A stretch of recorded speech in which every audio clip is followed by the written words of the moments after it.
'cause it's clear. You know it's clear. You're in for some adventures and at least a few good beers. So come get lost in a story with us on a plane or train or in a bus. Bring your curiosity and never topography. Welcome everybody to the podcast. I'm Aaron here with Dave and Matt, and we're here to talk with you about some books and some adventures and maybe a couple beers in between. So we are today talking about The Dog Stars, which is a novel by Peter Heller. This is my book that I chose all by myself, and I thought that these guys might find something good in there. And so that's what we're up to today. We're going to chat about this. We're going to talk a little bit about some of the themes, talk about some of the shit that goes down within this novel itself, and then maybe crack a few beers and talk about those too. So welcome again and come along for a ride. Nice. We're going to crack quite a few beers. There's so much in this book to unpack. It's like I felt like I read multiple books because I felt like there were so many different changes of tone, and there's a lot to talk about here. Let's introduce ourselves. Aaron, go ahead. So you've already kind of started yours. Where are you from? Are you a longtime listener? Hey, first time caller, long time listener. Hey, I'm Aaron, everybody. I live in the Bay Area in California. I love to do all sorts of outdoor stuff, skiing, hiking, biking, running, whatever. And then I do love me a good novel. And so hanging out here with my dogs, literally my two dogs are sitting next to me, and we are talking about podcasts. We're talking about books. On the podcast. Podcast, exactly. Go ahead, Dave. Hey, I'm Dave. I'm in the Austin, Texas area. I also enjoy the outdoors and adventure and hiking and camping. And I also have two dogs, if anybody wants to know, which hence why we started this podcast about adventure books. Are we talking about dogs? Is that what this podcast is about, dogs? It is today. Yeah, this is a dog training podcast. Or welcome. We're glad you're here. Well, my name is Matt. I like to party. I'm here in Denver, in the Denver area. I feel like we're just reading off a script. I like outdoors. I have two dogs. What don't you like to do? It's like we're friends that have things in common. Yeah. For anybody who hasn't kind of tuned in before, so we talk about books, we talk about beer, how they're interconnected. We really all love adventure books. So that's really kind of what we're focusing on here. And again, I mean, this is about as adventureful as they get with the Dog Stars. This was Aaron's pick, so I'll let him take it away. Yeah. Tell us about the book, Aaron. Absolutely. So I picked this one. It was kind of recommended to me a while back, maybe like last summer. Took a read of it and really enjoyed it. It was it's a book that really centers around some very, recent events that can be very, you can relate them directly to your life, which for better or for worse, because this book was actually written in 2012, but it really touches on a lot of kind of post-apocalyptic kind of terms. And there's a pandemic that they go through. Yeah, there's a major pandemic that is incredibly deadly and wipes out most of the population. But the book itself centers around one of the survivors and his journey and kind of his isolation, search for survival, but not only search for survival, but search for, commonality with other people and companionship. Absolutely. That's a great way to put it. And it's very relatable on a lot of terms. I will say it's hard to, I hope if you're listening to this, you enjoy it, but you also go and read it because the book itself is written in a very interesting way that I'm sure we'll touch upon a little bit. Playing it fast and loose with the term interesting there. Yeah. So in the story, the flu or the pandemic that kind of wipes out a lot of the population does leave a lot of blood survivors. disease, I guess. The blood disease, yeah. It leaves a lot of people. It leaves people with like some mental deficiencies, and so the book is written from the perspective of the main character, and so it is written in the way that he would talk if he had some sort of like speech impediment or like mental deficiency. I don't know how to like describe it well. You have to really read it. But it's also him. There's no differentiating between what he's or I shouldn't say there's not. There's very few differentiating like cues between what he's verbally saying and what he's thinking to himself I like what's think it's going on in his head. So it's how he thinks and how yeah, he processes information. yeah, Yeah. Which Which to be fair, I mean, as it relates to some of the other books we've talked about here, like that survival delineation between your thoughts and your actions and your kind of like internal monologue, it's kind of keeps into that same track of like some of the books we've read in the past, which I yeah, think is really interesting. I really, some of the themes in this book are very relatable. Again, not just the pandemic stuff. I think the companionship that he finds with his dog. There is a dog. I mean, in the dog stars, you'll be surprised to hear. And it's sort of the story that unfolds as things, the story that continues to unfold as the thing around the main character continues to change. I think that for me, I can like kind of really identify with a lot of those pieces and parts, maybe not directly, but for, from an actual just component of, man, if that happened to me, I would be in a pretty bad headspace. And so, yeah, I like the way that they approach it. Yeah. Any thoughts, guys? no, so many thoughts. Wait, were we Actually, supposed to read this book before the podcast, we're or not yeah? I thought, eight I thought part. Aaron, I bought the book. I was gonna, I was Well, gonna Yeah. start reading it right. No, so let's just kind of, before actually, let's take a step back. So before we kind of get into it, we kind of, we always kind of like to take a moment and we've obviously all read the book, and we always try to like choose a beer that we found kind of connected to the book, whether it be through, style, flavor, design, any naming, anything like that, whatever we wanted to choose. Whatever speaks to We don't you. really have guidelines Yeah, for that. whatever the connection. I mean, whatever the connection is for you with the book, that's all that. Yeah. Mhm. So let's kind of start off with that, because I don't know about you guys. I'm thirsty. I could use another beer. Let's I'd have a let's beer. go with that. So since it was Aaron's book, we'll go to him last, seeing as we probably already know the beer that he chose. Damn it. At least know the brewery. Yeah. Fingers- So Yeah, let's start off with let's go with yours, and let's see where this takes us. So obviously, to us anyway, the book takes place in Colorado. It does not leave the state of Colorado, and Colorado happens to have a lot of good beer. Me being in Texas, while I can get some Colorado beer, I can't get just a whole lot. But I did find this one, which is from Avery Brewing in Boulder, Colorado. This is an American Pale Ale, and it is called Patrol Dog Ale. Nice. See there, picture of a Nice. dog on there. The dog companionship in this book was something that I really related to. We're all dog owners here.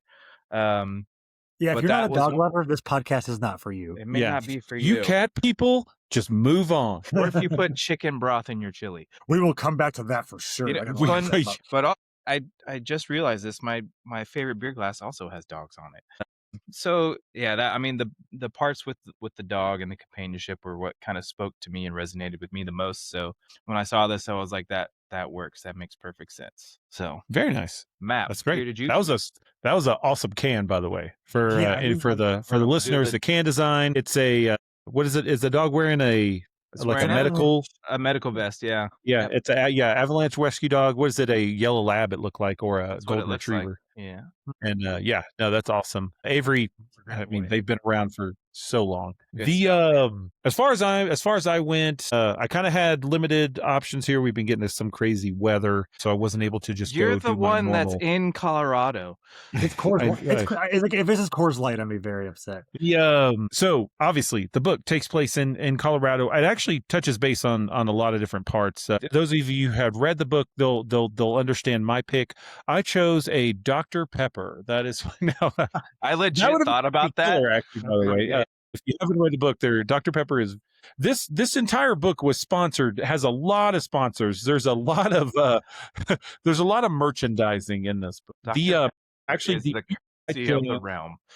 yeah, the beer that I chose that I felt just kind of matched with the style, mainly just for the fact that the book takes place 9 years after kind of the descendants into 9 or 10 chaos of the world. And so really as they kind of they drink and find things kind of as they come across them. And I felt that this kind of matched up with probably especially in this area, one of the last beers standing as far as what you would find. So I went with Coors Banquet. We weren't far off. I gotta go with the Taste of the Rockies. First off, I am saying this beer is good. I actually like me I some also Banquet beer. enjoy I banquet love beer. that's my favorite Yeah. thing that they make. Yeah. So that's my reasoning. That's my beer. Aaron, take it away. Well, you guys might have guessed a little bit before.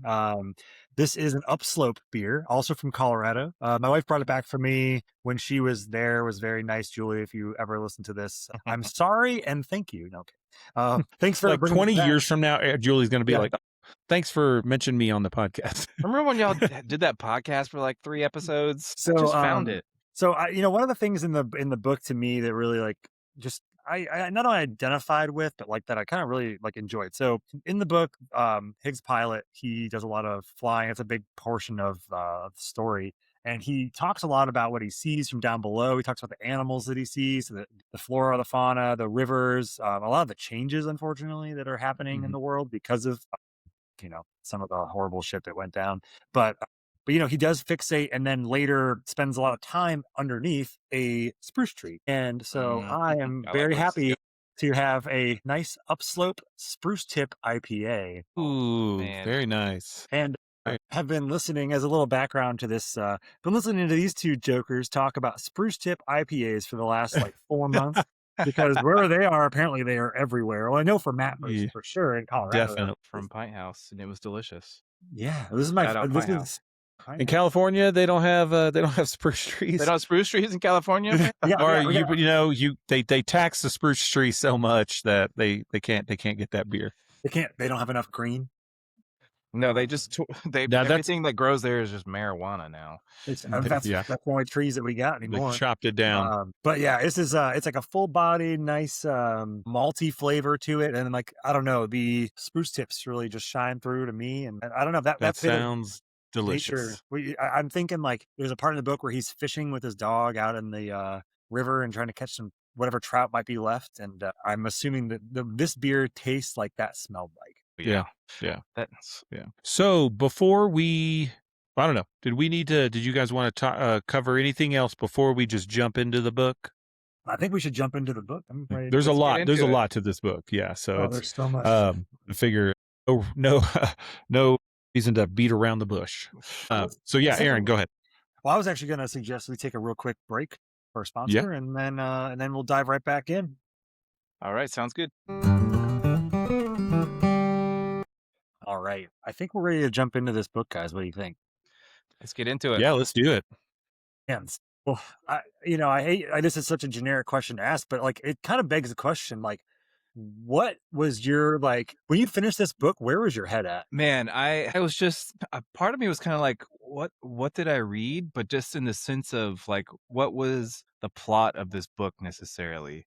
And I don't know that the plot was like really was what the book was about. It was more of like a character study. And so that's kind of what that's what I was thinking. I was like, what was the end goal of this book? Like from start to finish, what was the story it was trying to tell? And it was really just about Hig, the main character, and like what he was going through and how he was dealing with this situation. And that was really the story. It's not like, okay, here's a story being set up, here's a plot, here's a goal, here's a this, here's a that.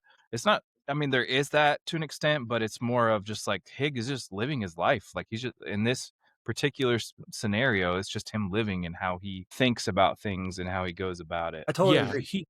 Kind of going in. So I'm going to take a page out of Dave's vernacular here. We're in the golden age of like apocalyptic stories. I didn't even have to say it this time. And kind of immediately going into this, you kind of get lulled into the fact, maybe like the first chapter, you kind of get lulled into the fact that this is going to be, your typical apocalyptic kind of story. We're going to, so many things are going to happen, yada, yada, yada. And that's not the case. You kind of quickly find out that that's not the case, that it is not just going to be solely based on this is what happened. The government did this. This was the response. This is the world I live in now. It's very much it's kind of like he's going on his day to day. Like basically someone just like walked up to him and started recording him on a random day. But at the same time, you're able to like tap into the thoughts of his mind.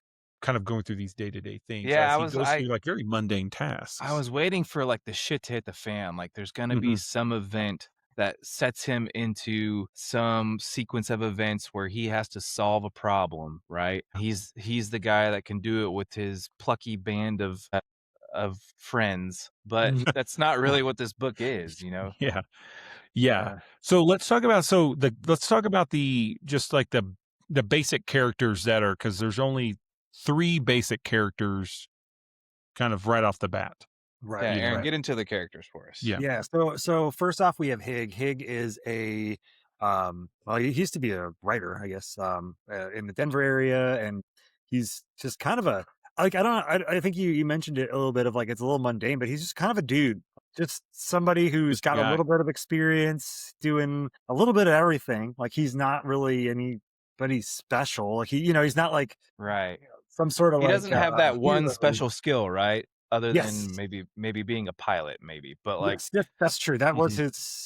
that is his definitely survival, like, superpower, I suppose. right. And then you have, Bangley. Bangley is like an ex, Love Bangley. marine, I guess, he's the firepower. Like, he's the protection, he's Yes. the Yeah. firepower. Him and Hig really He's a trade bad off, motherfucker. yeah, him and Hig really trade off kind of, I guess, the abilities in this sense of that Hig's the kind of the mental guy. He's really, like, doing a lot of the survivalist work that's not violent, and, Bangley's Right. the guy who's keeping everybody safe and honestly is, like, kinda creepily enjoying it a little bit too much. Yeah. I would actually even make the argument that like Bangley, Mm, he has his character arc is greater than even Hig, the main character. Like mhm. He the does show changes that some his yeah. personality goes through, like, cause it's real right off the bat, he kind of makes Bangley out to be kind of like this psychopath, more or Yeah. Yeah. less, you know? But you Yeah. find out like there's reasons to, there's rhymes to, to Yeah. his reasons, It reasons to his it rhymes, gets whatever. into a little bit of his not super deep, but just enough into the backstory of his character. And you start to learn more about him and you kind of understand why he is the way he is. But you're right, it starts off with like this guy's a psychopath, doesn't care who dies, who he kills, keeps Hig around just out of necessity. Well, I think too, because this book's told in the first person, and so from Higgs' standpoint, and so I really think that because this book's 10 years down the line of when this event happened, it's not happening in real time, like The Last of Us or whatever the stuff is. Like that's like him kind of classifying. He's done a lot of the same things that Bentley's done, or yeah, Bentley's done, and like I think this is a way for him, like when he describes him like that, it's a way for him to separate himself. That he's not as crazy as this guy. He's still holding on to a little bit of his Yeah. humanity, and like so I think like Mhm. because later in the book he like kind of changes his tune a little bit, and like it's because he'll still shoot people, and Oh he says yeah. he feels really bad about it, and that like about that little girl that he blew up or whatever, and like it's just, that sort of thing. And it's like, yeah. Anyway, so those are the two main characters. And then there's the true hero, in my opinion, of the book, which is Jasper. And Jasper. Jasper is I guess, like an Aussie cattle dog Mm. who is There's a dog really, in this book? yeah, he's made out of stars. Mhm. And Jasper is he's Higgs' dog. And he was Higgs' dog and Higgs' wife's dog before Higgs' wife died in the pandemic. And I mean, thematically, it's the last thing that ties Hig to his original humanity. Like Yeah. that's the last piece of him. Which fuck, I mean, That That's was a his great way to say it because there is a shift in the way he acts, the way he thinks, and his personality. There's some events happen that we're going to get into that causes like a dam to break, basically mhm.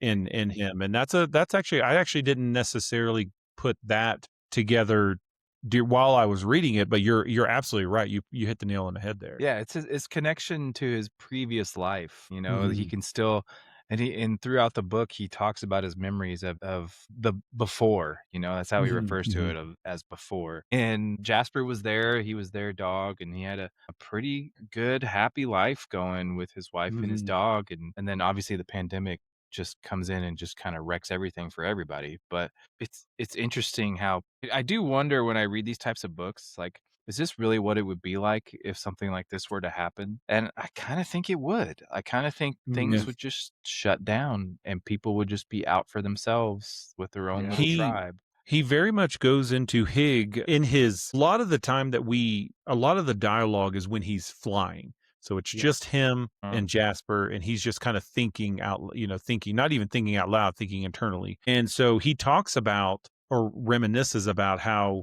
everything happens so fast. Like Yeah. it literally kind of, services shut down very fast. And then everyone kind of was forced to become take care of yourself and your family immediately, Right. kind of Mhm. thing. The There's the a the kind of the civic side to the cities and stuff that all broke down relatively quickly. Right.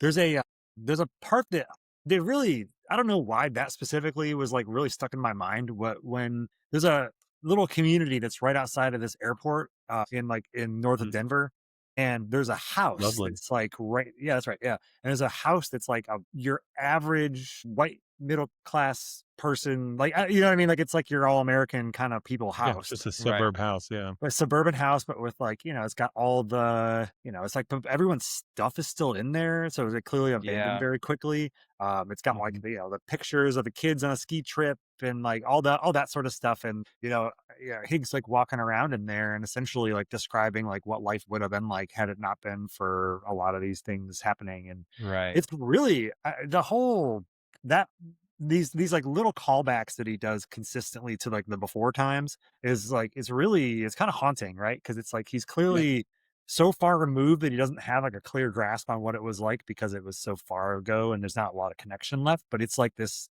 period of time that was still very memorable in a lot of ways, and it's just kind of which is great because you contrast that to Bangley, who's literally living his best life. That's what he's Yeah, wanted all the 100%. 100%. He has access to everything that he's ever wanted to have, and The right he's to the shoot law people's the in law. their little compound that they live in at the airport. He is the law. He Mhm. is judge, jury, and executioner, and I think he does enjoy that to an extent. Yeah. So as kind of the story starts to progress, certain events start to happen and you kind of start getting there was a couple the story did hint at a couple things that they didn't seem to necessarily go full circle with. That's, it never came full circle by the end of the story or anything like that. But one of the major events does start to happen. You guys want to take another break before we kind of get deep dive into that? Yeah, I'm about to be done with this beer. Got a Yeah. little Yeah, quick break. exactly. So Yep. we're gonna grab another beer and we're gonna jump back into it. Cool, cool. So yeah, so we're gonna get back into the book here after getting a couple of beers. Do you guys drink anything different? Or are we still on the same old things? I'm still on Patrol Dog. Yeah, Nice. I love the cans though. still It's in the really cool. That was one of the things that attracted me to it. It is I really don't cool. know if that was the right way to put it, but That does it for me. I will say, David, you put that beer down. Stop touching the beer. David, you do know your camera's I, on, I right? switched over to this. Why your yeah, camera's on, but your always. pants are off? What's going I on? want it to be on. This is weird. Let me go. I switched over to a Storm Chaser by 50/50 Brewing out of Truckee, California. It's a lightly hopped lager because I am out of the spruce tip, and that's sad. But just don't be sad because it's over. Be happy because it happened or something. I like that. Yeah. Cheers. Cheers to that. Cheers, guys. Yeah. All right. So, like I said, let's jump back into the book. So, the first bit of this story is really kicked off with just kind of this mundane, like Matt was saying, this mundane sort of everyday Hig life. Hig, Bangley, Jasper, and just what they're up to day, kind of give some backstory, some of the violence of the pandemic itself, kind of where they are today and what their kind of symbiotic relationship is with each other to make it all work. But there's, of course, like any other story, there's a spark that kind of spurs change. And so Hig, we kind of really talk about it, even though it's a main plot point, is that Hig is a pilot and he has this small Cessna that he will fly A beast. on yes, the beast. Yeah. And he will fly it on like little like supply runs to this overturned Dr. Pepper. Yeah, to obtain Dr. Pepper. You obtained Dr. Pepper, yeah. Yep. He visits this Mennonite family who have the blood disease, Yeah. which is a factor that they talk about a little bit in the beginning of the book as well.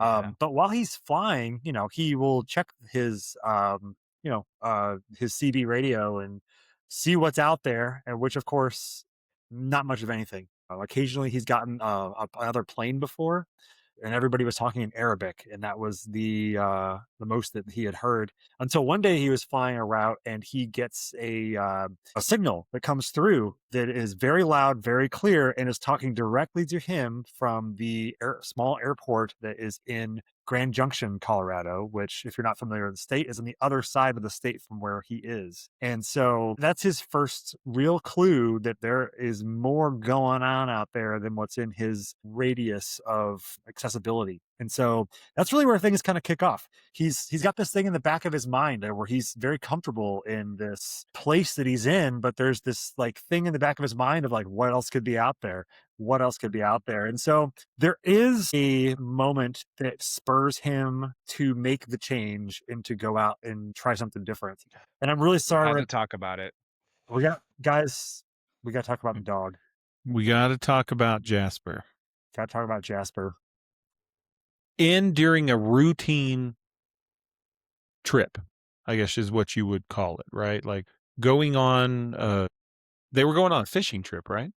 They were fly They were fishing on or a something like that. Yeah. That was one of the things I just want to talk about real quick. So my favorite part of the book was the relationship between Jasper and Hig, and how Hig never slept inside he had a house he could sleep in or a hangar, and he never did. He always slept outside with Jasper. Jasper always slept with him. And then he would kind of just be like, look, I need a break. I need to get away from Bangley. I need to get away from this situation. I'm going to go up into the mountains for a few days and go fishing and hunt and take my dog. And then continue with what you were saying, Matt. So, during this time, again, Hig talks to Jasper like he's a person, like he, is his kind of how we're talking to each other right now, just their best friend. They're going out, going through trails, things like that. And Hig knows every move that Jasper's going to make, but there was no individual action. There wasn't an attack or anything like that, but Jasper passed away during a very cold night. Jasper, an old dog. unfortunately, passes away. And one of the things I actually, in, relative terms, very much understood about the way the book handled this was Higgs reluctant to come to reality of the situation at hand. And because he knew what was, like his eyes knew, but his brain would not come to the realization of what had just happened. And it took, I don't know, longer. It was more than a couple days before he really kind of came to the realization of, okay, I am, Jasper is no longer here right now. Mhm. And I do think, and not to get too far ahead, but yeah, he kind of how he reacted, how he kind of decided to finally go on and be like, okay, I need to, because he was out into the mountains fishing, camping, and stuff, and it was more than a day's hike out there. Right. And so he had to actually on his way back, he's having these conversations in his head on really kind of like the part that got me was he kept looking back because he kept expecting looking for Jasper. Yeah, he kept expecting Jasper to be there and that he would be like, come on, kind of thing. Yeah. But to move on. Well, I mean, I'll Yeah. touch on that too real quick, because I think this part of this book affected all of us. Like when I first Yeah. read it, I know we had kind of touched base like midway through, and you guys were like, "What the hell did you make us read?"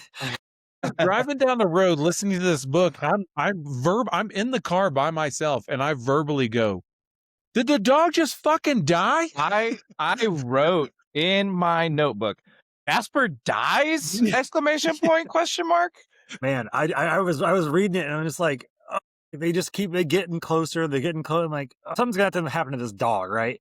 And just Yeah. And but there's two things I really want to say about it. And one is that I like how it was done, where it was not some sort of like he wasn't eaten by zombies or like killed by somebody with a gun or whatever. It was like a natural process. Like it was part of like of all the unnatural things that have happened in this book so far. This is a natural thing that has happened for natural causes. It would have happened whether or not this whole pandemic thing would have happened in the first place. Yeah. And it's like this small tie of reality into the fact that you can still do everything right and be a survival, but at the end, nobody really gets out. So I Yeah. really liked how that was handled. Like he was just peaceful. Like he was like up like eating some fish, and then he died, and that was it. He He just wouldn't really laid anymore. down and never got back up. And Kind of going on that, what I, another part of that situation that I liked how the book handled it was when Hig got back to Bangley, because Yeah. this was really the changing point of where, again, all we knew of Bangley was he was, this basically a drill sergeant type of personality. He was all about, safety, but Yeah. on his terms kind of stuff. He Kill was, everyone on yeah, sight he's that's a he's the not a he's a military, supposed to. badass. Yeah. everything. Yeah, kill someone on site. This was the first time that even Hig was thrown back of Bangley's response of, "Hey, where's Jasper?" Yeah. And then as soon as Hig said it, Bangley, you could see it. He wanted to be like, "Well, life moves on," kind of thing, but he didn't. Yeah, Yeah. He acted Like his humanity kind of shot a through. little bit, yeah. Yeah, And Bangley didn't even want Hig to help the Mennonite people, the sick people. yeah. right. He's He's like, like, "Why are "Why you do wasting you?" your time?" Yeah. Yeah. Mhm. But he knew it starts to become clear that he does care about Hig. Like he could basically Hmm. considers Hig family, Yeah. Right. and Hig just lost his best friend, his It is companion. it's this interesting moment in the book where like not everything's falling apart. That's not the case. Like, but everything Mm, is like rapidly changing. Where again, like we said before, this is sort of the last connection that Hig has to his former life. And when is his last family member that existed, and all of a sudden, like there's this little input of maybe he does have other family in this like situation. Maybe he does have other yeah, folks. I will say, I have to say, I've been wanting to say that the one part that really got me about this was when he's like laying down and sleeping, and he expects to feel the dog like next to him, yeah. and he Ugh. like, doesn't, like, oh, just rip your fucking Jeez, heart just out. ripped my heart out. Right out. Like that's what they Yeah. do. Like, that's what my dogs do. Like they just like fucking butt into your And like side and make oh it yeah, very oh uncomfortable yeah. to sleep. And but it's like that's just But man, then you that miss like that, right? Like it's annoying at the time, right? But then when totally. it's not there, you're like, I miss that. And that I think that's part of, I mean, obviously that was like the spark, one of the sparks, but like I think he was like, is Bangley really the only like human interaction I'm gonna have left after this? So Hmm. that's kind of Yeah. why he starts to think, well, I need to go explore and investigate some Yeah. of these previous interactions that I've come across. So do you guys think that like his, that I feel like that's probably his impetus to like explore a little bit. But like I guess like what do you think like, it's a culmination of a lot of events, but like, there's this it's is there really in life these like moments where you're like this is the one, like we're going to go from here, or is it more like this where you're like, well, this is kind of the option. Yeah. Yeah. I think that I think you guys kind of y'all mentioned it before, and I think you're right though that so I think Hig had this life that he kind of just existed in with making his rounds with the flying, the perimeter sweeps, him and Bangley kind of coexisting together, but never really living and, together. They were surviving together, Bangley and Jasper. And then once Jasper passed and he was out of the picture, I think it woke Hig up to like y'all mentioned before, it was his last connection back to his original life, pre everything. And Mhm. with that, I think it kind of woke something up in him saying and was like, if I don't do something now, Hmm. I'm never this is my life. Yeah. It's like he was always fighting it unconsciously maybe. And that's what kind of pushed him to start saying, remember that voice I heard on the radio 3 years ago. I need to figure out more of that. Well, do y'all remember the what he called the perimeter? But do you remember like what like his like how far he would fly? He'd be willing to Mhm. fly because it was half a tank. Like he was willing Yeah. to fly half a tank in one direction because he always had to get back because Yeah. he had Yeah. a safety net, a safety zone, and that's what spurred him to go do something else. So, I guess let's talk a little bit about that. Like what happens next? Like what's he do next? Yeah.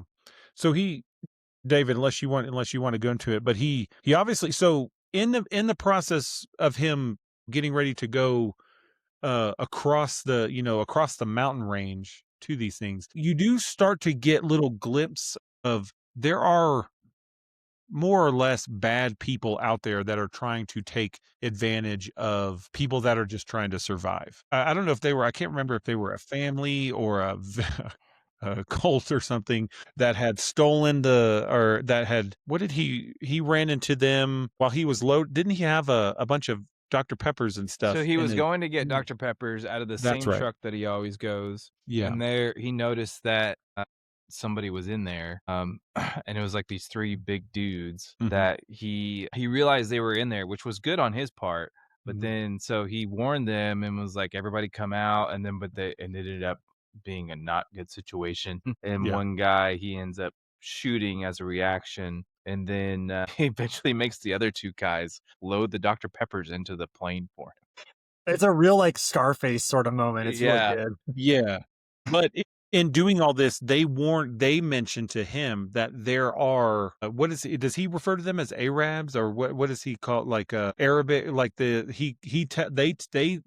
that's the first time we hear like there are other like tribes or whatever they would Mhm. consist of at that point in time, Right. of kind of moving their way through Colorado area kind of thing. Yeah, Right. yeah, Right. and I think, like, it's fairly I think part of it is and kinda to harken back to the previous question, which is, I think he had gotten into kind of a comfort zone, Hig did, Mhm. with Mhm. just his day-to-day life with Bangley and Jasper, and he just felt safe and comfortable there, but he's always kind of in the back of his mind thinking about, "Well, what about the voice I heard? What about this? Are there more people out there? Should I be helping more people?" That kinda thing, but he just never really takes any action on it. And I think this is actually really relatable is you like something happens in your life and it kind of makes the decision for you.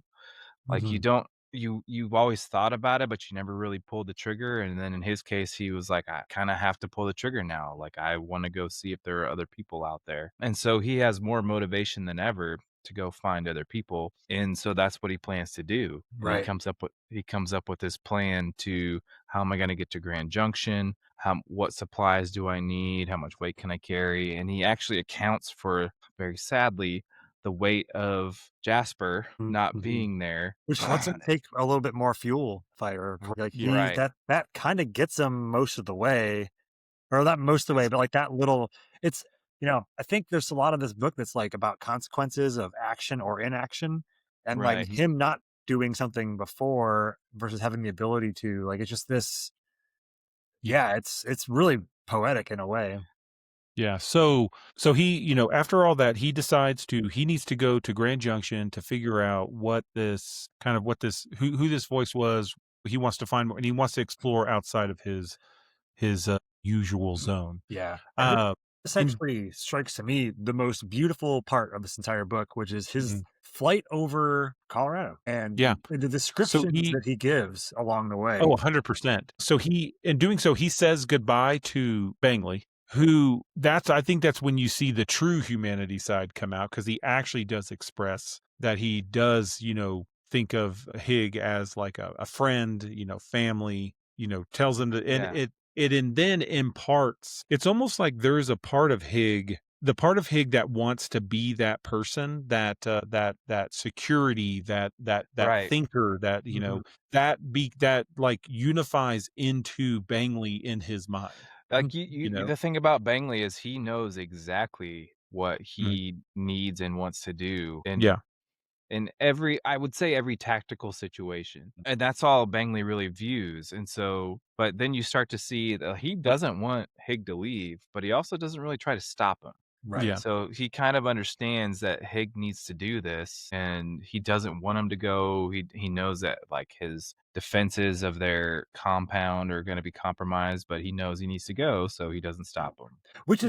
is a real You could actually even say that up until round kind of towards the end of the book, Bangley could almost have been a made up character in his yeah. mind. Yeah. Until you're absolutely right. Yeah, there's no yeah, we'll talk about that going There's forward, but yeah. there's Yeah, no but I mean one, he's there's no other interaction between outside of Hig Mhm. right. and And when Hig's out by himself, or like for instance the instance with the Dr. Pepper, like Mhm. he hears Hig in his brain. I mean, Bangley in his brain is like telling him what to do. Like this is what Bangley would Yeah. do in this situation with the strategic. There was multiple times, Aaron, where I was gonna be like, "Is this a Jacob's Ladder situation? Is Hig dead the entire time?" Kind of thing. The Dog Stars is the Fight Club of Colorado. He was Yeah. he was Oh, Bruce yeah. Willis the whole time. Yeah, yeah. So So, yeah. Aaron, kind of lead us into, as you mentioned. So let's not skip over the fact of, you kind of touch base on it. So he parts. So right now they're just north of Denver, and Mhm. he's going to go due west towards Grand Junction. But he like you said, he gets to Right. explore parts of the mountain ranges that he didn't get. One thing about this book that does need to be mentioned is Am I the still actual frozen? the description that Heller goes into. Like he is very descriptive in this book about his surroundings, and Hig is very aware of like the sound that's around him, the environment, the trees, the wind. He's very aware of it. It's very descriptive, and I would say poetic. Like he's obviously a writer. Like Hig is a writer as a character, Mhm. and he is very descriptive of his surroundings and what he's seeing. Absolutely. Yeah. Not to accelerate past this, but I do want to talk. I want to make sure we have time to talk about it.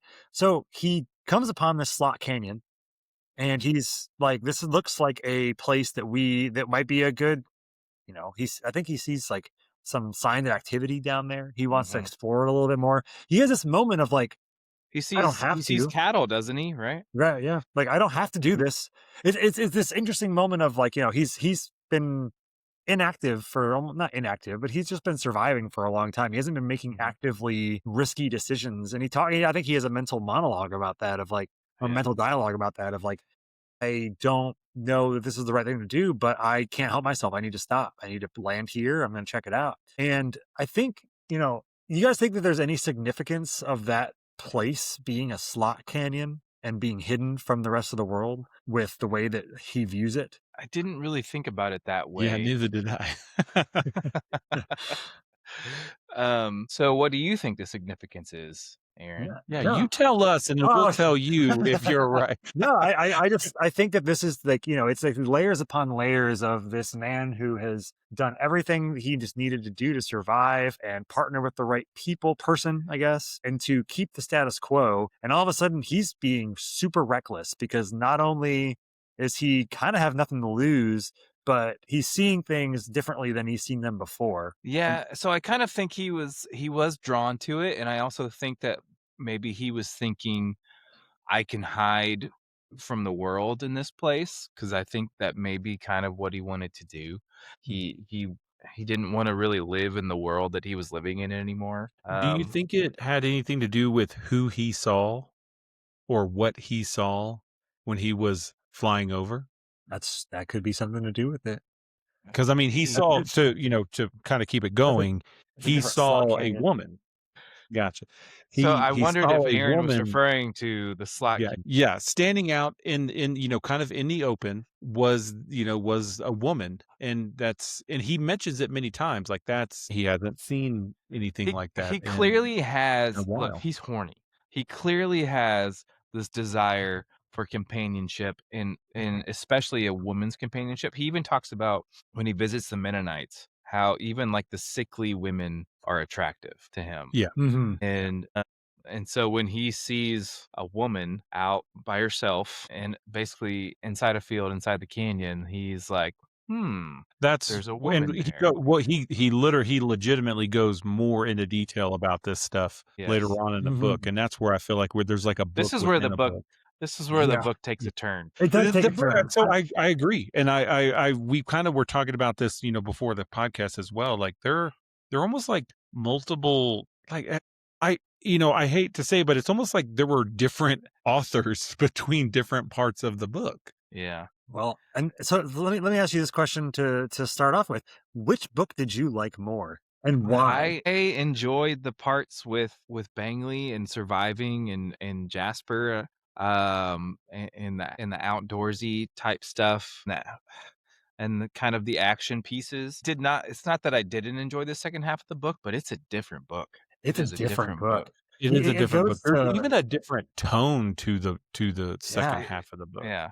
I think to me he's got this like real like just he doesn't care anymore. Sort of like he's just kind of he just after what he's after. He's almost like there's a lot about this book where people are living a little animalistic and where Yeah. he's really keeping himself together. And when he leaves that comfort zone, he kind of becomes a bit of an animal too. Yeah. Yeah. And that I like I is very you're clear right. through some of the you know dialogue in what? this. What made this book made me think of this is The Walking Dead without the zombies.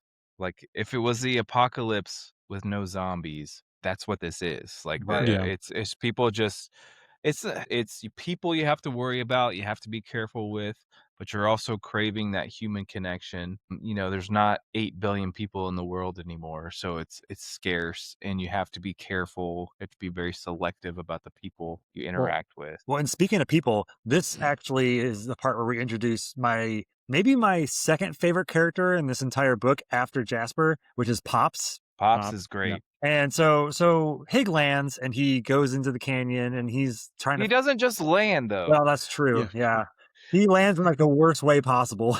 Well, so speaking of Pops, he sees the woman, and then he sees an old man while he's flying, and the old man shoots at him, and is such a good shot, hits the pilot side window, and clips Hig a little bit. Like easily, Yeah, like actually could have intentionally didn't kill him. right. And so Hig's like, "Oh shit, this guy's good, and I have to land this plane." Yeah.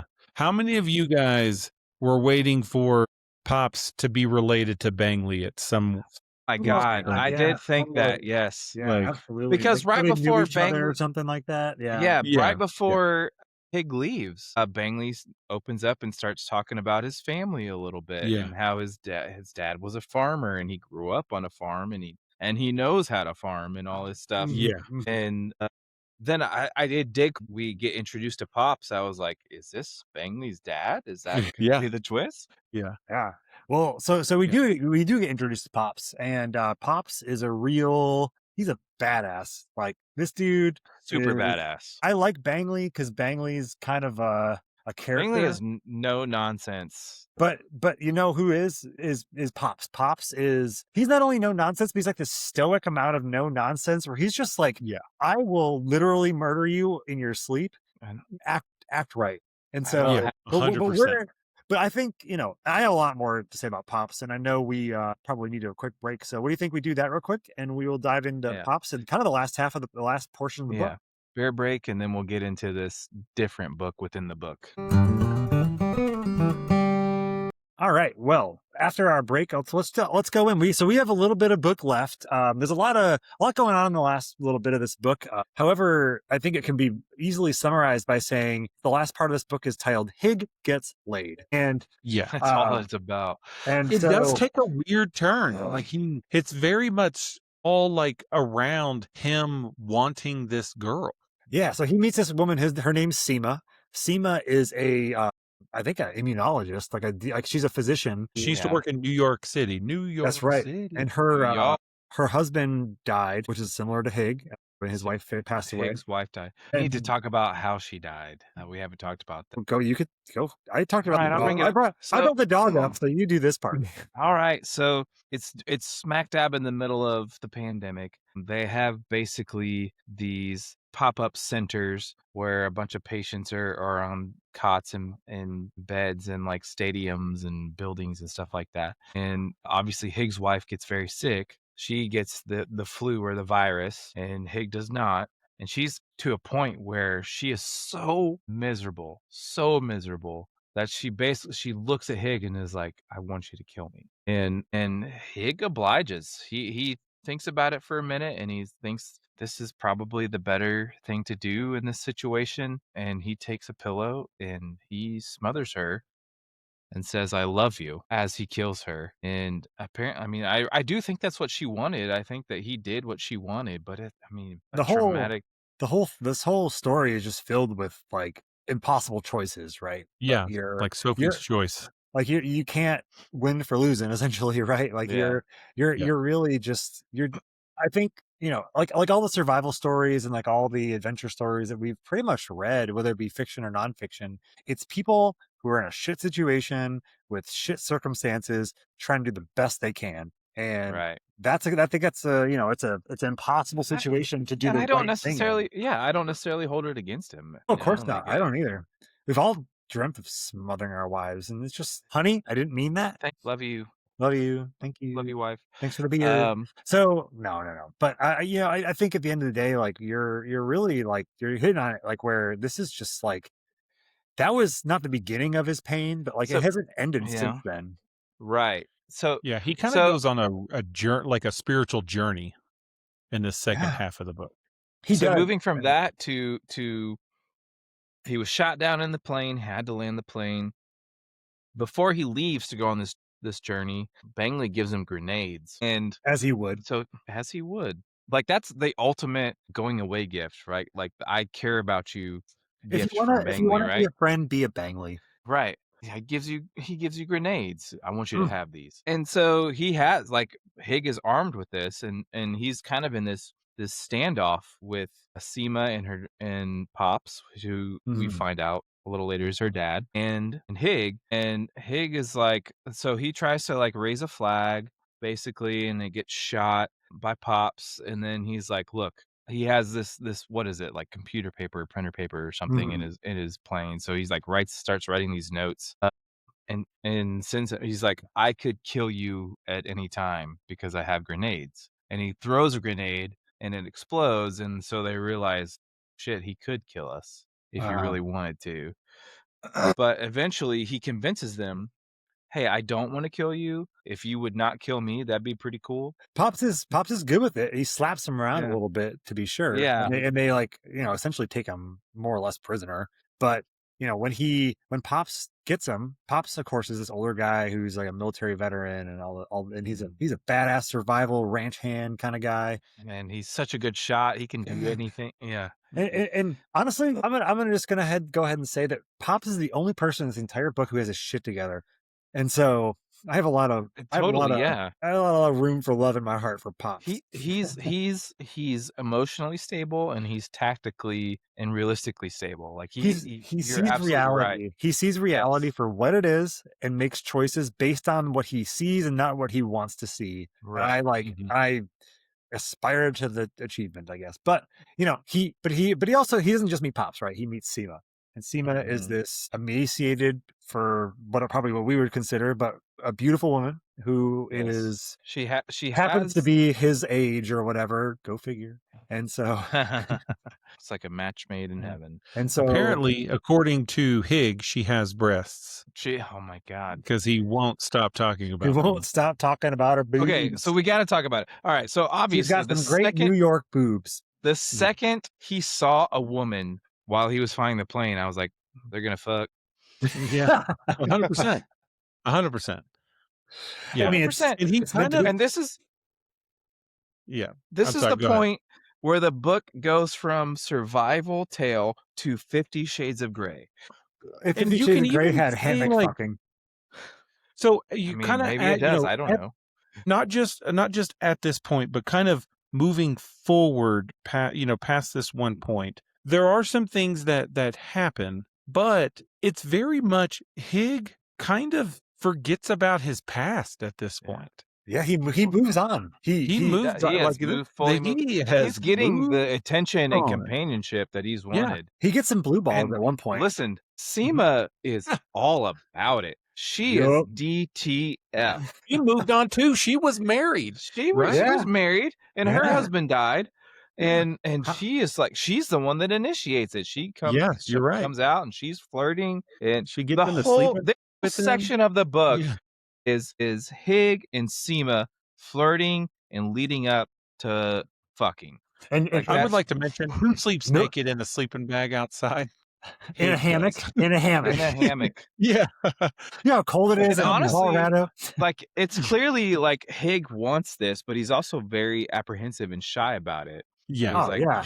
does she want it? He's like, I haven't talked to a woman or courted a woman in how many years? When they finally describe the deed, it's like two skeletons just like rubbing up on each other. Yeah. And like you can hear the xylophone comedically playing in the background. But it gets into some pretty graphic detail. It does. The book kind of goes too much into it. Like we already know what's happening, but they goes into specific details on what's happening to the point where even I listening to it, I was like, okay, I'm gonna I don't really care about this part. Yeah. You know, like in a PG-13 movie where like they start making out and then it fades to black and they wake up and they're in Yeah. bed. Like it Right. does that, but then it fades and they're just fucking Yeah. Yes, they're it just was. going at it. To- It was like I almost said, like 50 Shades of Grey. needed- Like it's just all of a Yeah. sudden, it's just like I'm gonna tell you every single detail of our Yeah, and sexual it wasn't for experience. like a paragraph. It was for like No. some It's pages. like for some Going forward. pages. It was. Yeah. It, Describes you knew, like like- the way the moonlight hits her breast and what her nipples feel like, and It went on long enough that you started to think, "Is this how the book ends?" It just ended right he here. just has a fucking aneurysm when he, Yeah. when he And finishes. and what's that's it. great is back to Pops. Is Pops knows everything that's Oh, going on. 100%. Oh, he can hear it. It's not like he's got music to play. Yeah, right. Like they No, live in like there's- like this little like stone hut or whatever it is. Yeah. Yeah, in a slot canyon where it echoes all slot the time.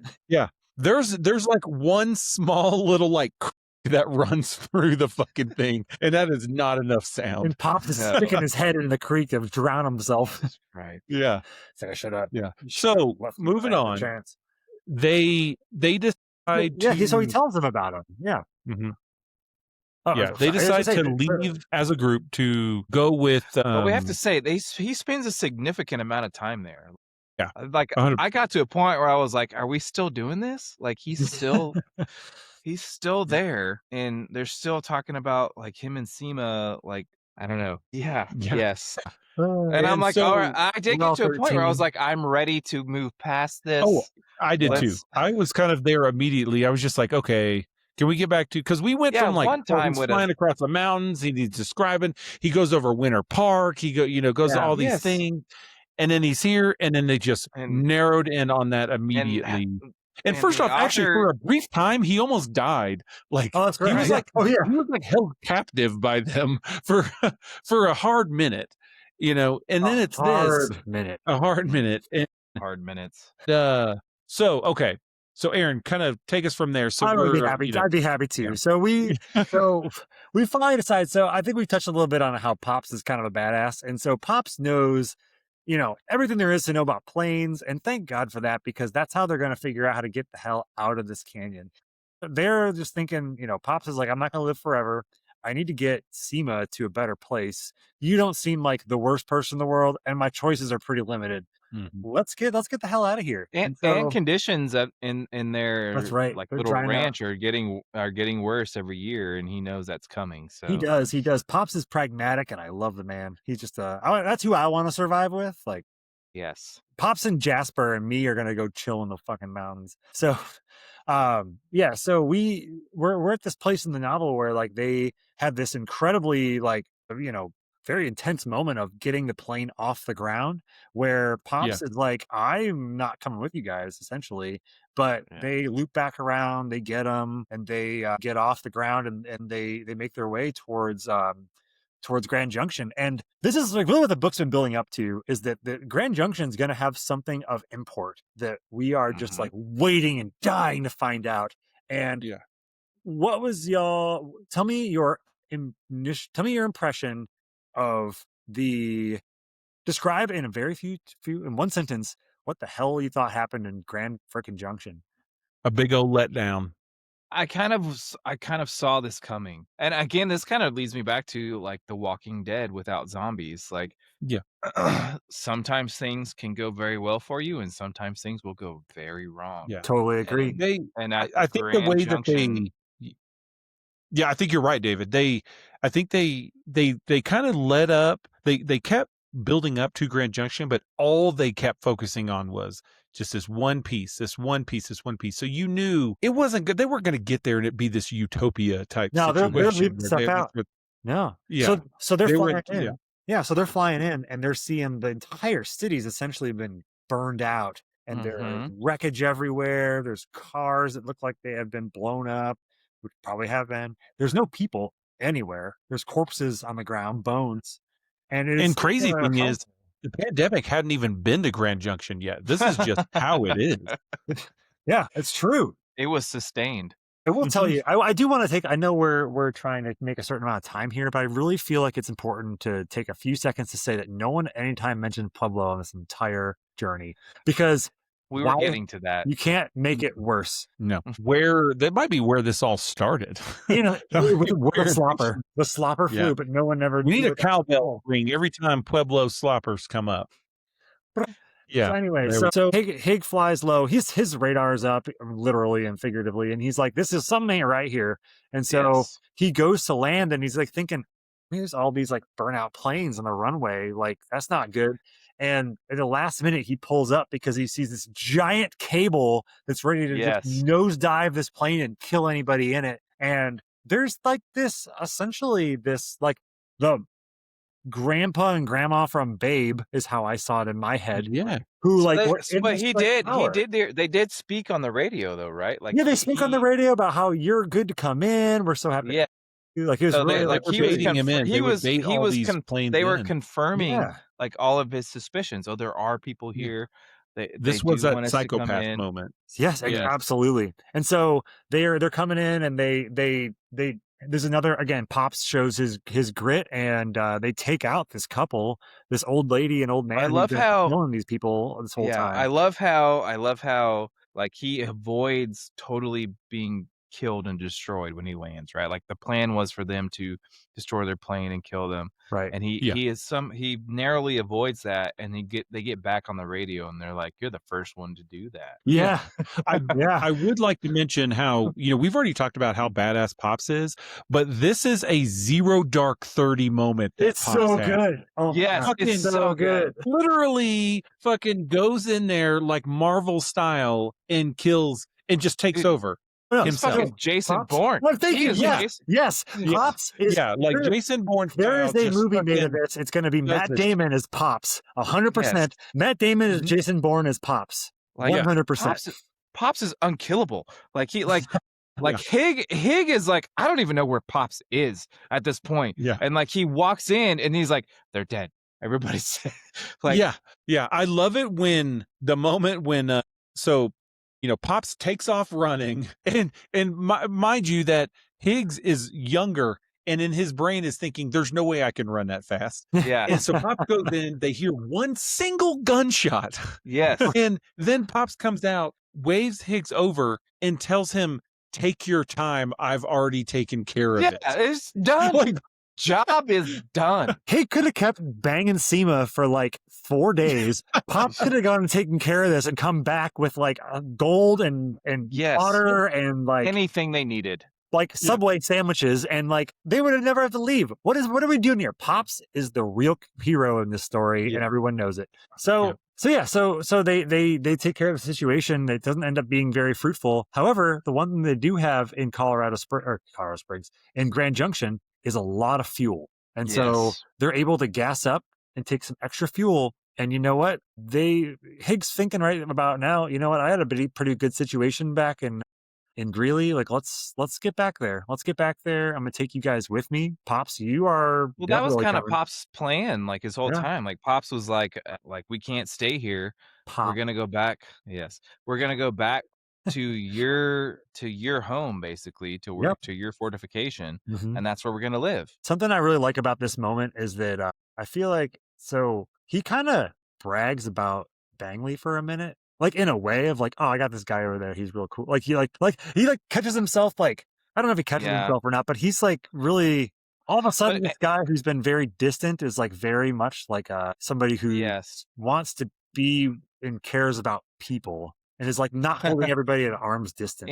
and it's funny how like one of we talked about this before, how we thought maybe Bangley and Pops were related because throughout the whole process, when Hig is living with Seema and Pops, he's just like Bangley. He reminds me of Mhm. Bangley. He's very Yeah. tactful like Bangley. Yeah. And then I'm like, and we just got the nugget beforehand of Bangley talking about his father. Yeah. And I was like, is this what we're leading up to? Is like Bangley Yeah. having a confrontation and reuniting with his father?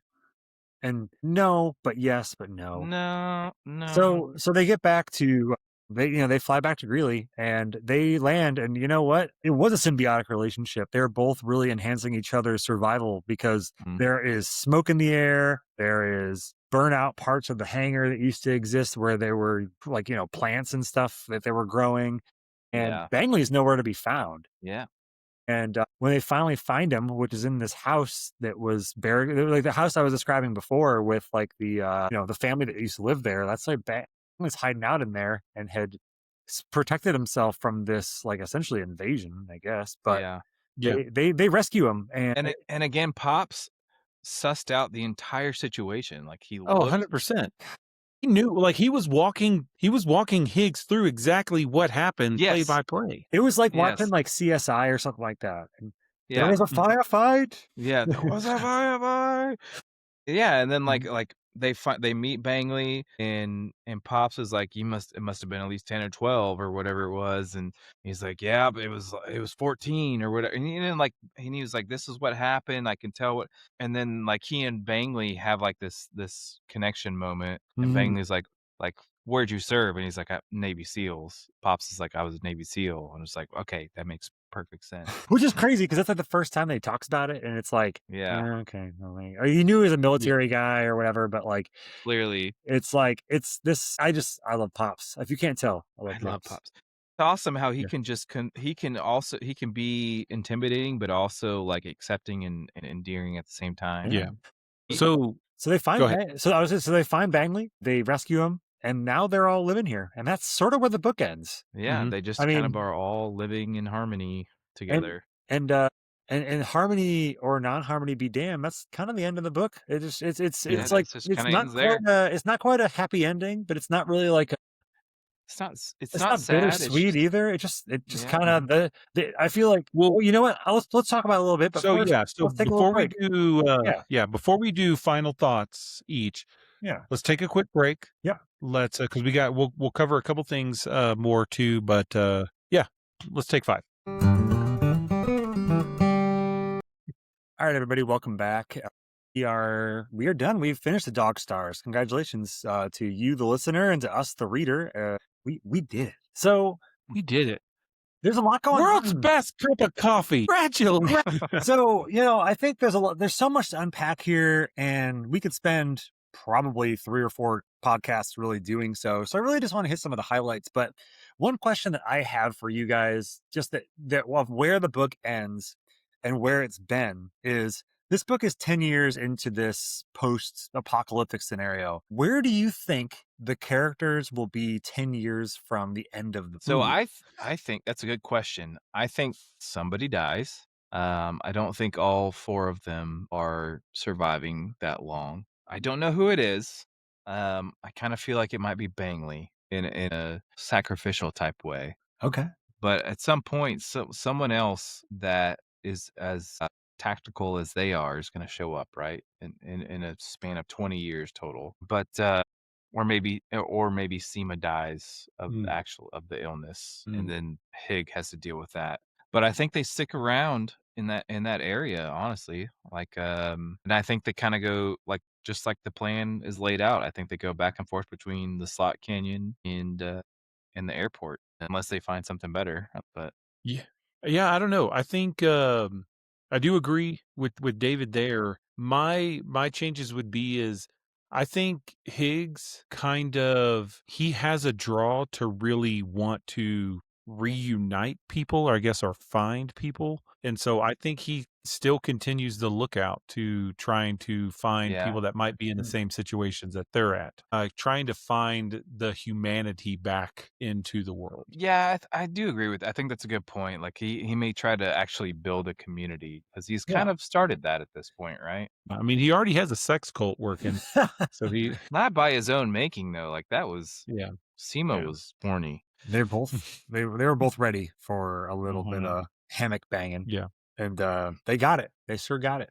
They sure. yep. So I would say I have 2 sort of like semi answers. One is like a more local version, which is, I think, in the end they talk about Seema, who's a physician. She's working with this Mennonite community that has the blood disease. Right. And I actually think that they're going to essentially, maybe not overtly because of Bangley, and just really because it's probably smart to not do so, is to make us what, like, kind of like what you guys are saying, like a little bit of a community, albeit very different than what we would know, but a bit of a community where now not only do you have something that you're just trying to protect, but you have something to give. which is Mhm. medical help, a little bit more experience with these different pieces and parts. And I think that's one thing. The other thing, which I absolutely love, these sort of like Easter egg things, is how he talks at the end about all he gets on his radio anymore is little bits of like Arabic planes flying over. Yeah. And I like, Going over. I love, like, it's very nondescript. There's nothing to like really think about as far as like story goes, but I absolutely love that detail because it just gives you it. Because I think what it does to me is it shrinks their world down to this little snow globe, and there's all this other stuff happening, but their world's this little tiny thing. And th And I and like that a lot. I love that. You can like zoom out of the snow globe as it's like some sort of like Christmas movie, and I don't know. It's just fascinating. yeah, I think of it as like, think about, like, the beginning of human history type thing. Like, Mhm. that's how people were. They were tribal and lived in their own little world with their own little customs, or whatever it is.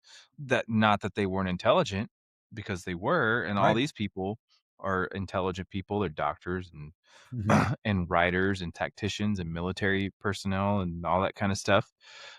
But when you're that small of a group or a tribe, you have to wait for it to expand, and then Mm. technology expands, so it's almost like Yeah. civilization starting over at that point. Yeah, it really is. Yeah, what I kinda got, and this kind of, I think we're kinda leading more into, like, I don't know, did you have some additional question, or did we wanna go into more, like, The only final thoughts of you have 3 seconds to answer this question. Which soda are you bringing back? 1, 2. Dr. Pepper all the way? Dr. Pepper. Oh, that was a stupid thing. It's always Sprite.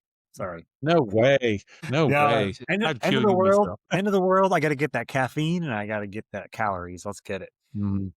Yeah. That's Yeah. right. That was it. But the kind of where we were going with kind of what we were saying before is, it's like this book in general, it's not a depressing book, It's like not. it It's has a so happy true. ending, but it's kind of a weird ending because in a weird way, Higgs is actually better off now than he was before. He has someone that he cares about. He's Uh-huh. able to do all the things that he wants to do: sleep outside, go hunting, go fishing, go everything. Even though civilization has collapsed around him throughout the Mhm. time, he is in a better place, but He's it's got how he got there that was kind of the story.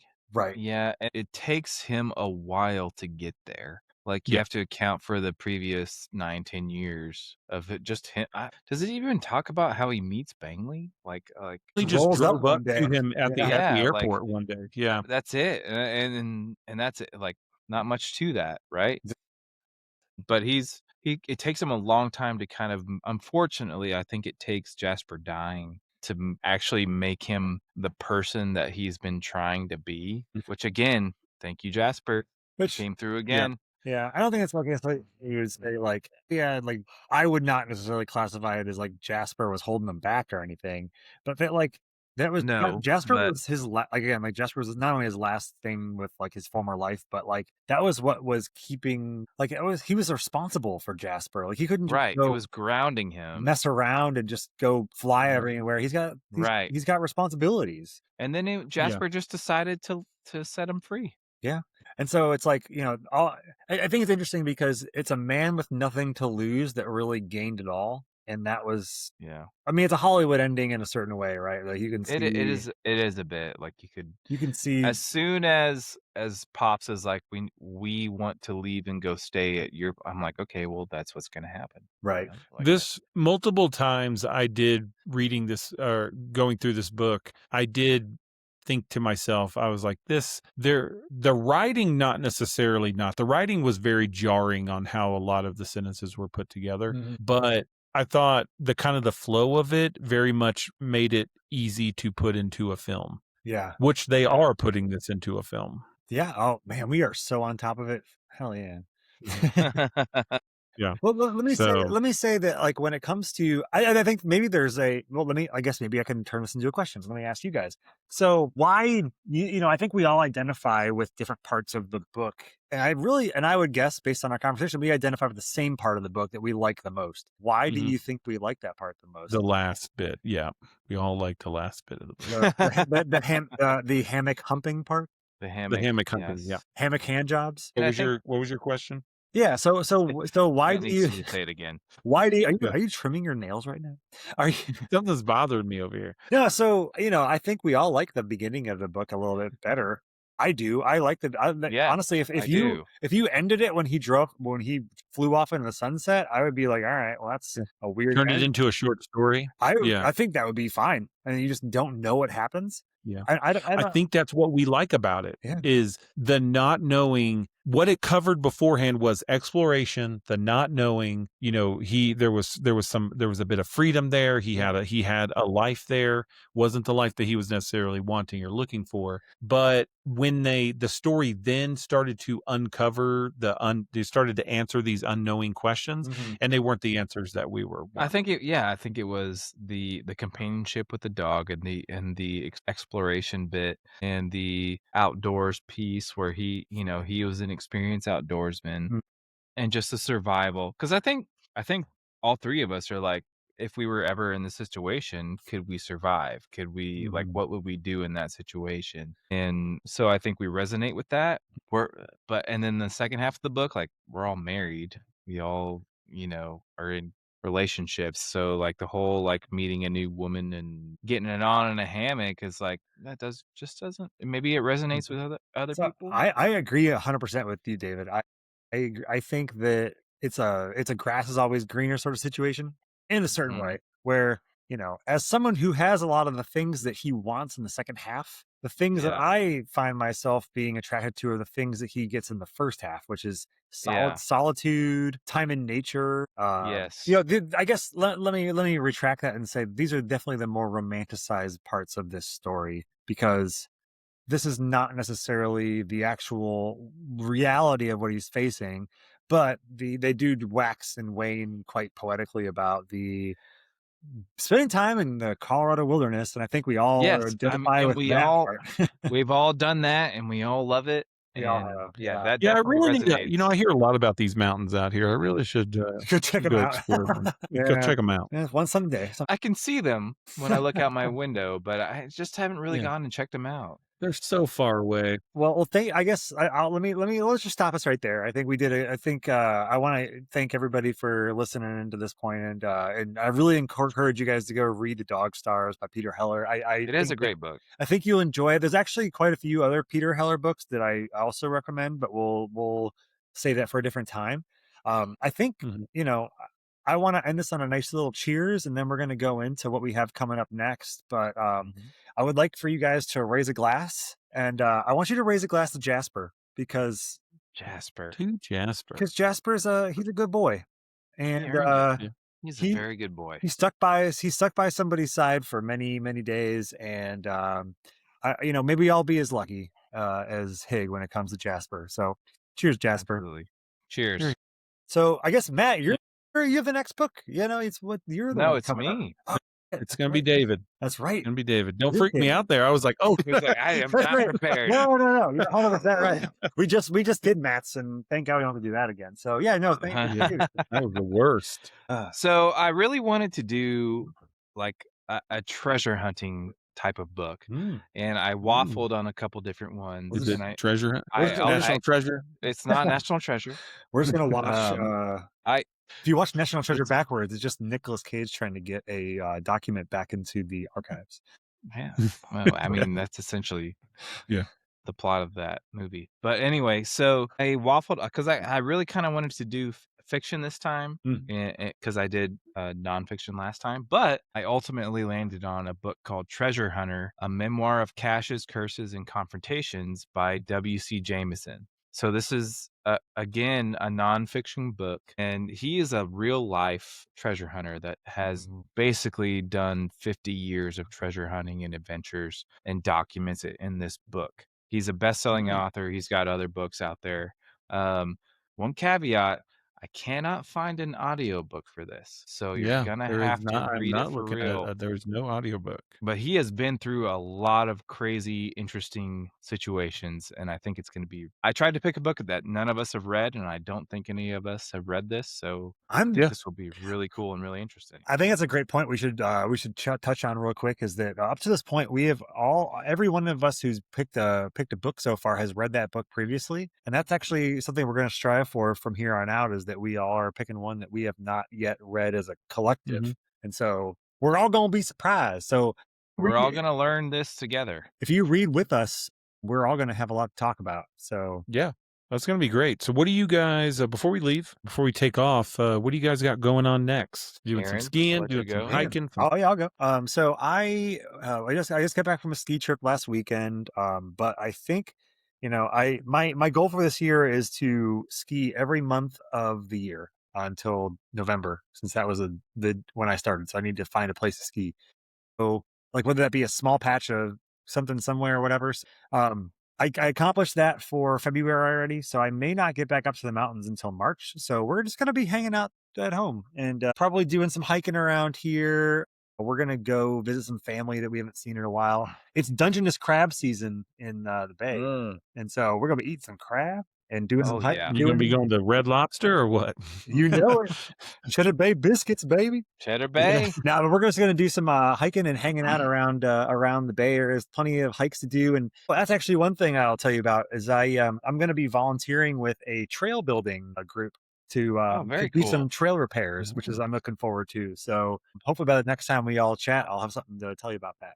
Very very nice. nice. What about you, Dave? So, yeah, as y'all know, I'm going through some transitions in my life. I won't get into the details, but essentially, um, it will allow me to move where I would like to move. And one of my goals is also to take my kids camping more this year. They've been camping before and hiking, but I want to do more of that this year. So that's one of my goals this year is to start taking my kids on more camping, hiking, fishing trips, that kind of thing.